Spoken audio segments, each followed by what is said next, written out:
بسم اللہ الرحمن الرحیم۔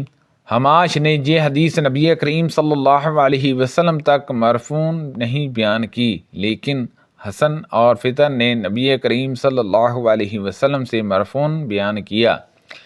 فرمایا کہ کسی کام کا بدلہ دینا صلہ رحمی نہیں ہے، بلکہ صلہ رحمی کرنے والا وہ ہے کہ جب اس کے ساتھ صلہ رحمی کا معاملہ نہ کیا جا رہا ہو تب بھی وہ صلہ رحمی کرے۔ میں حضرت ابن عمر رضی اللہ عنہما کی خدمت میں موجود تھا۔ ان سے ایک شخص نے حالت احرام میں مچھر کے مارنے کے متعلق پوچھا کہ اس کا کیا کفارہ ہوگا۔ حضرت ابن عمر رضی اللہ عنہما نے دریافت فرمایا کہ تم کہاں کے ہو؟ اس نے بتایا کہ عراق کا۔ فرمایا کہ اس شخص کو دیکھو، مچھر کی جان لینے کے تائیوان کا مسئلہ پوچھتا ہے، حالانکہ اس کے ملک والوں نے رسول اللہ صلی اللہ علیہ وسلم کے نواسے کو بلا تکلف قتل کر ڈالا۔ میں نے ان حضرت صلی اللہ علیہ وسلم سے سنا، آپ فرما رہے تھے کہ یہ دونوں حضرت حسن اور حضرت حسین رضی اللہ عنہما دنیا میں میرے دو پھول ہیں۔ سبحان اللہ عز و جل۔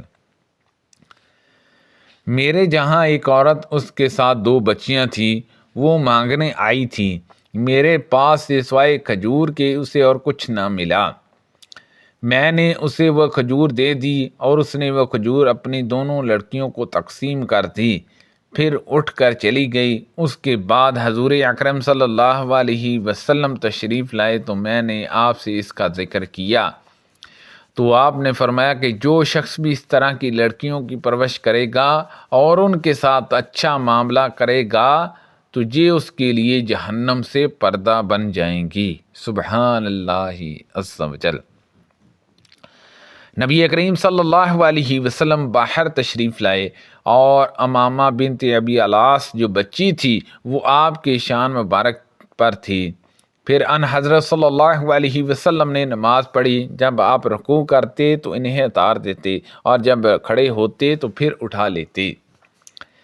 رسول اللہ صلی اللہ علیہ وسلم نے حسن بن علی رضی اللہ عنہ کو بوسہ دیا۔ ان حضرت صلی اللہ علیہ وسلم کے پاس اقرہ بن حابس رضی اللہ عنہ بیٹھے ہوئے تھے۔ حضرت اقرہ رضی اللہ عنہ نے اس پر کہا کہ میرے 10 لڑکے ہیں اور میں نے ان میں سے کسی کو بوسہ نہیں دیا۔ ان حضرت صلی اللہ علیہ وسلم نے ان کی طرف دیکھا اور فرمایا کہ جو مخلوق خدا پر رحم نہیں کرتا اس پر رحم نہیں کیا جاتا۔ ایک دیہاتی نبی کریم صلی اللہ علیہ وسلم کی خدمت میں حاضر ہوا اور کہا، آپ لوگ بچوں کو بوسہ دیتے ہیں، ہم تو انہیں بوسہ نہیں دیتے۔ ان حضرت صلی اللہ علیہ وسلم نے فرمایا، اگر اللہ نے تمہارے دل سے رحم نکال دیا تو میں کیا کر سکتا ہوں؟ نبی کریم صلی اللہ علیہ وسلم کے پاس کچھ قیدی آئے۔ قیدیوں میں ایک عورت تھی جس کا پستان دودھ سے بھرا ہوا تھا اور وہ دوڑ رہی تھی۔ اتنے میں ایک بچہ اس کو قیدیوں میں ملا۔ اس نے جٹ اپنے پیٹ سے لگا لیا اور اس کو دودھ پلانے لگی۔ ہم سے حضور اکرم صلی اللہ علیہ وسلم نے فرمایا کہ کیا تم خیال کر سکتے ہو کہ یہ عورت اپنے بچے کو آگ میں ڈال سکتی ہے؟ ہم نے عرض کیا کہ نہیں، جب تک اس کو قدرت ہوگی یہ اپنے بچے کو آگ میں نہیں پھینک سکتی۔ ان حضرت صلی اللہ علیہ وسلم نے اس پر فرمایا کہ اللہ اپنے بندوں پر اس سے بھی زیادہ رحم کرنے والا ہے۔ سبحان اللہ عز و جل۔ جتنا یہ عورت اپنے بچے پر مہربان ہو سکتی ہے۔ میں نے رسول کریم صلی اللہ علیہ وسلم سے سنا، ان حضرت صلی اللہ علیہ وسلم نے فرمایا کہ اللہ نے رحمت کے 100 حصے بنائے اور اپنے پاس ان میں سے 99 حصے رکھے، صرف ایک حصہ زمین پر اتارا اور اسی کی وجہ سے تم دیکھتے ہو کہ مخلوق ایک دوسرے پر رحم کرتی ہے، یہاں تک کہ گھوڑی بھی اپنے بچے کو اپنے سم نہیں لگنے دیتی، بلکہ سموں کو اٹھا لیتی ہیں کہ کہیں اس سے اس بچے کو تکلیف نہ پہنچے۔ میں نے کہا یا رسول اللہ صلی اللہ علیہ وسلم، کون سا گناہ سب سے بڑا ہے؟ فرمایا یہ کہ تم اللہ تعالیٰ کا کسی کو شریک بناؤ، حالانکہ اسی نے تمہیں پیدا کیا ہے۔ انہوں نے کہا پھر اس کے بعد فرمایا یہ کہ تم اپنے لڑکے کو اس خوف سے قتل کرو کہ اگر زندہ رہا تو تمہاری روزی میں شریک ہوگا۔ انہوں نے کہا اس کے بعد ان حضرت صلی اللہ علیہ وسلم نے فرمایا یہ کہ تم اپنی پڑوسی کی بیوی سے زنا کرو۔ چنانچہ اللہ تعالیٰ نے بھی ان حضرت صلی اللہ علیہ وسلم کے اس ارشاد کی تائید میں یہ آیت نازل فرمائی والذین لا یدعون مع اللہ الہ آخر الخلا نازل کی کہ اور وہ لوگ جو اللہ کے سوا کسی دوسرے معبود کو نہیں پکارتے اور نہ وہ ناحق کسی کو قتل کرتے ہیں اور نہ وہ زنا کرتے ہیں۔ نبی کریم صلی اللہ علیہ وسلم نے ایک بچہ عبداللہ بن زبیر کو اپنی گود میں بٹھا لیا اور کھجور چبا کر اس کے منہ میں دی۔ اس نے آپ پر پیشاب کر دیا۔ آپ نے پانی منگوا کر اس پر بہا دیا۔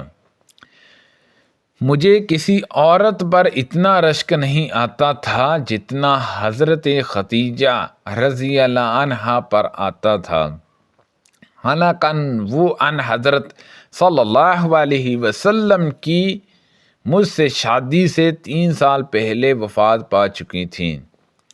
رشک کی وجہ یہ تھی کہ ان حضرت صلی اللہ علیہ وسلم کو میں کثرت سے ان کا ذکر کرتے سنتی تھی، اور ان حضرت صلی اللہ علیہ وسلم کو ان کے رب نے حکم دیا تھا کہ حضرت خدیجہ رضی اللہ عنہا کو جنت میں ایک ہولدار موتیوں کے گھر کی خوشخبری سنا دیں۔ ان حضرت صلی اللہ علیہ وسلم کبھی بکری ذبح کرتے، پھر اس میں سے حضرت خدیجہ رضی اللہ عنہا کی سہیلیوں کو حصہ بیچتے تھے۔ میں اور یتیم کی پرورش کرنے والا جنت میں اس طرح ہوں گے، اور آپ نے شہادت اور درمیانی انگلیوں کے اشارے سے قرب کو بتلایا۔ ان حضرت صلی اللہ علیہ وسلم نے فرمایا بیووں اور مسکینوں کے لیے کوشش کرنے والا اللہ کے راستے میں جہاد کرنے والے کی طرح ہے، جہاں اس شخص کی طرح ہے جو دن میں روزہ رکھتا ہے اور رات کو عبادت کرتا ہے۔ ہم سے اسماعیل بن ابی اویس نے بیان کیا، کہا کہ مجھ سے امام مالک نے بیان کیا، ان سے سور بن ولی نے، ان سے ابن متان کے مولا ابو الغیث نے، ان سے حضرت ابو ہریرہ رضی اللہ عنہ نے، اور ان سے نبی کریم صلی اللہ علیہ وسلم نے اسی طرح فرمایا۔ رسول اللہ صلی اللہ علیہ وسلم نے فرمایا بیووں اور مسکینوں کے لیے کوشش کرنے والا اللہ کے راستے میں جہاد کرنے والے کی طرح ہے۔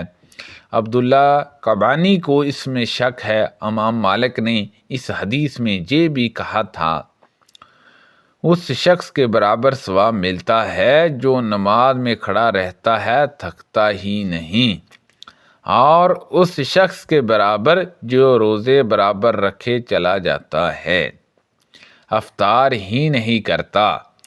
ہم نبی کریم صلی اللہ علیہ وسلم کی خدمت میں مدینہ حاضر ہوئے، اور ہم سب نوجوان اور ہم عمر تھے۔ ہم ان حضرت صلی اللہ علیہ وسلم کے ساتھ 20 دنوں تک رہے۔ پھر ان حضرت صلی اللہ علیہ وسلم کو خیال ہوا کہ ہمیں اپنے گھر کے لوگ یاد آ رہے ہوں گے، اور ان حضرت صلی اللہ علیہ وسلم نے ہم سے ان کے متعلق پوچھا جنہیں ہم اپنے گھروں پر چھوڑ کر آئے تھے۔ ہم نے ان حضرت صلی اللہ علیہ وسلم کو سارا حال سنا دیا۔ آپ بڑے ہی نرم خواہ اور بڑے رحم کرنے والے تھے۔